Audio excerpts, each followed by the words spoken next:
Chapter 10 की शुरुआत में हमें शियांगडी को उसके सभी गुंडों के साथ एक गली में खड़ा हुआ दिखाया जाता है। तभी उनमें से एक गुंडा घबराते हुए कहता है, बॉस, हम में से कुछ लोग काउंसिल के मेंबर भी हैं। अगर मामला ज्यादा आगे बढ़ गया तो क्या करेंगे? लेकिन शियांगडी उसकी बात बीच में ही काट देता है और गुस्से में कहता है, मुझे बस उस लड़के को एक सबक सिखाना है। उसका एटीट्यूड मुझे बहुत गुस्सा दिलाता है। एक ई रैंक का कचरा खुद को सी रैंक का समझने लगा है। उसे बिल्कुल अंदाजा नहीं कि वह किससे उलझ रहा है। इसके बाद उसे एमसी की बात याद आती है और वह अपने गुंडों से कहता है, मौका मिलते ही उसे इतनी बुरी तरह तोड़ना कि वह ग्रेजुएशन एग्जाम तक ना दे पाए। मैं उसे बुरी तरह से बर्बाद होते देखना चाहता हूँ। इसके बाद हमारा सीन शिफ्ट हो जाता है जहाँ पर हमें शियांगडी को दिखाया जाता है जो मन ही मन सोच रहा होता है, मैं पूरे स्कूल का सबसे बेहतरीन क्लाउड टाइप असेसिन हूँ। बस इंतजार करो कमीने इंसान। अब कहानी हमारे एमसी और उसकी छोटी बहन सीयून की तरफ बढ़ती है। सीयून अपने भाई से कहती है, भैया, पिछले कुछ दिनों से आप बहुत अजीब व्यवहार कर रहे हैं। क्या आपको ग्रेजुएशन एग्जाम को लेकर परेशानी है? क्योंकि मैंने आपको पहले कभी अपने इमोशन को इस तरह दिखाते हुए नहीं देखा। वह आगे झुकते हुए कहती है, आप ही तो हमेशा कहते थे कि चाहे जिंदगी में कितनी भी मुश्किलें आए, हमें कभी रुकना नहीं चाहिए। खुद को हमेशा आगे बढ़ाते रहना चाहिए क्योंकि लाइफ एक लंबी जर्नी है और हर किसी की मंजिल उसका इंतजार करती है। अपने भाई का मूड ठीक करने के लिए सीयून अचानक गाना गाना शुरू कर देती है। एमसी उसे प्यार से देखते हुए मन ही मन सोचता है, यह कब इतनी समझदार हो गई। इसने एक पल में पहचान लिया कि मेरे अंदर कुछ बदल गया है, लेकिन इसे क्या पता कि मैं अवेकन हो चुका हूँ और अब हमारे पास पैसे की कोई भी कमी नहीं है। फिर वह हल्की मुस्कान के साथ कहता है, मैं बिल्कुल ठीक हूँ सीयून। लेकिन दूसरी तरफ सीयून अपने मन में सोच रही होती है, भैया, अभी भी आप सब कुछ छुपाने की कोशिश कर रहे हैं, शायद अपनी मेल प्राइड की वजह से। जैसे जैसे लड़के बड़े होते हैं वह अपने चारों ओर एक इमोशनल वॉल बना लेते हैं। लगता है बड़े भैया भी बूढ़े हो चुके हैं। उसी समय कोई दूर खड़ा उन दोनों को घूर रहा होता है और उनमें से एक गुंडा शियांगडी से कहता है, बॉस, उसके साथ एक लड़की भी है। यह सुनते ही शियांगडी के चेहरे पर खतरनाक मुस्कान आ जाती है।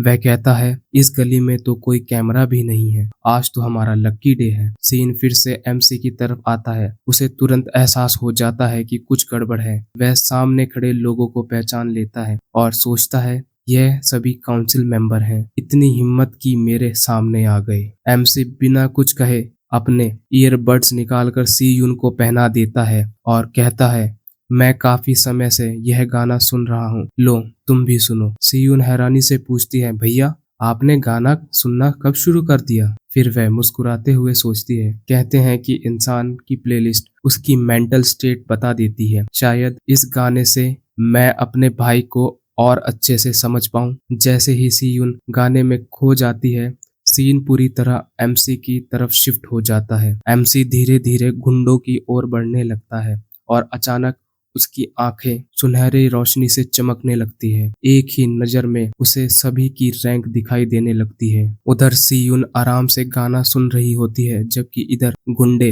एमसी पर हमला कर देते हैं। एमसी अपनी शक्ति एक्टिवेट करते हुए गुस्से में कहता है, पिछली जिंदगी में मैंने अपने परिवार के आखिरी सदस्य को खो दिया था। पूरे 7 साल बाद आज मैं अपनी बहन से दोबारा मिला हूँ और तुम लोगों की हिम्मत कैसे हुई इस पल को खराब करने की। इतना कहते ही उसका पूरा शरीर पीली रोशनी से चमकता है और वह बिजली जैसी रफ्तार से दुश्मनों पर टूट पड़ता है। अगले ही पल एक एक करके सभी गुंडे हवा में उड़ने लगते हैं। जो बचे होते हैं वह यह नजारा देखकर डर से कांपने लगते हैं। दूसरी तरफ सीयून को इन बातों का जरा भी अंदाजा नहीं होता। वह आराम से अपने गाने सुनने में व्यस्त रहती है। एमसी किसी का हाथ तोड़ देता है, किसी को एक मुक्के में कई फीट दूर उड़ा देता है तो किसी को जमीन पर पटक कर बेहोश कर देता है। कुछ ही सेकंड में पूरी गली गुंडों से खाली हो जाती है। अब वहाँ सिर्फ शियांगडी बचता है। शुरुआत में वह डर जाता है लेकिन फिर खुद को संभालते हुए कहता है, मैं एक स्ट्रॉन्ग क्लाउड टाइप असेसिन हूँ। क्या तुम्हें लगता है कि मैं तुम्हें हरा नहीं सकता? इतना कहकर वह चाकू लेकर एमसी की ओर दौड़ पड़ता है और चिल्लाता है, हरामी कुत्ते, तुझे क्या लगता है मैं तुझे नहीं हरा सकता।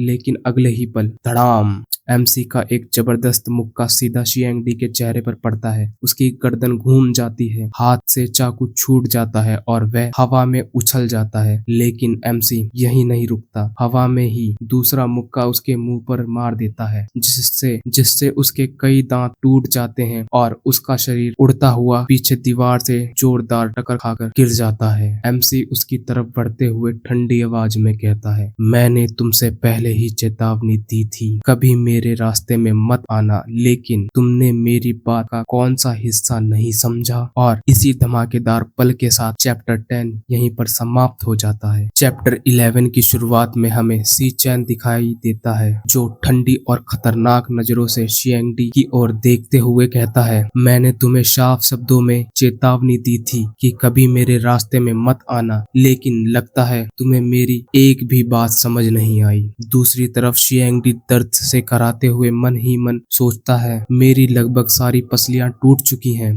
दोनों पैरों की हड्डियां भी चकनाचूर हो गई हैं। स्कूल असेसमेंट टेस्ट में सी चैन ने जो रिजल्ट दिखाया था वह बिल्कुल सच था। वह वास्तव में एक सी रैंक हंटर है। डर के मारे वह कांपती आवाज में कहता है, मुझे माफ कर दो, मुझे मुझे माफ कर दो। लेकिन सी चैन बिना किसी दया के जवाब देता है, चुप रहो, अगर जरा सी भी आवाज निकली तो यहीं तुम्हारी जिंदगी खत्म कर दूंगा। सी चैन की आंखों में भरा हुआ जानलेवा इरादा देखकर शियांगडी पूरी तरह से सहम जाता है। वह मन ही मन सोचता है, यह मजाक नहीं कर रहा, इसकी आंखों में इतना भयानक किलिंग इंटेंट है, आखिर यह किस चीज से गुजरा है। यह तो सिर्फ एक स्टूडेंट है, फिर इसने आखिर किन हालातों का सामना किया है। इसके बाद सी चैन बेहद शांत लेकिन खतरनाक लहजे में कहता है, जो बात मैं अब कहने जा रहा हूँ उसे हमेशा अपने दिमाग में बैठा लो, आगे से कभी मेरे रास्ते में मत आना, और अगर तुमने मेरी बहन को परेशान करने के बारे में सोचा भी नहीं बल्कि उसके सामने आने की कोशिश भी की तो मैं तुम्हें इस दुनिया से हमेशा के लिए मिटा दूंगा, समझ गए।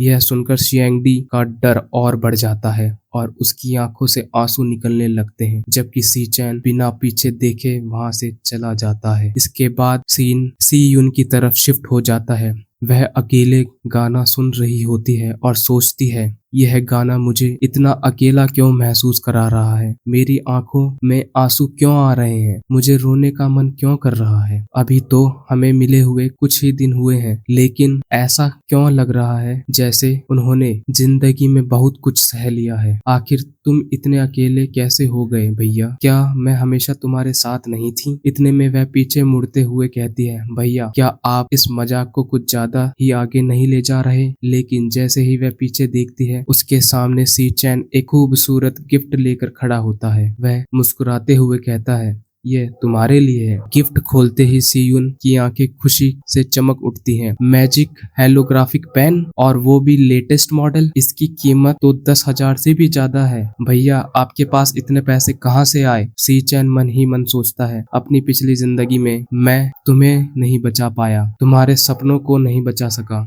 लेकिन इस बार मैं तुमसे जुड़ी हर चीज की रक्षा करूंगा। उसी समय दूसरी तरफ वही गुंडे कूड़ेदान के पीछे पड़े हुए एम्बुलेंस का इंतजार कर रहे होते हैं। सीन वापस सीयून पर आता है। वह पेन को देखते हुए कहती है, यह बहुत महंगा है, शायद हमें इसे वापस कर देना चाहिए। इसके बाद दोनों अपने अपार्टमेंट पहुंचते हैं। वहां सीयून उस होलोग्राफिक पेन का इस्तेमाल करके हवा में एक सुंदर 3D इमेज बनाती है और हैरानी से कहती है, मुझे यकीन ही नहीं हो रहा, यह सचमुच हवा में हेलोग्राफिक इमेज बना रहा है।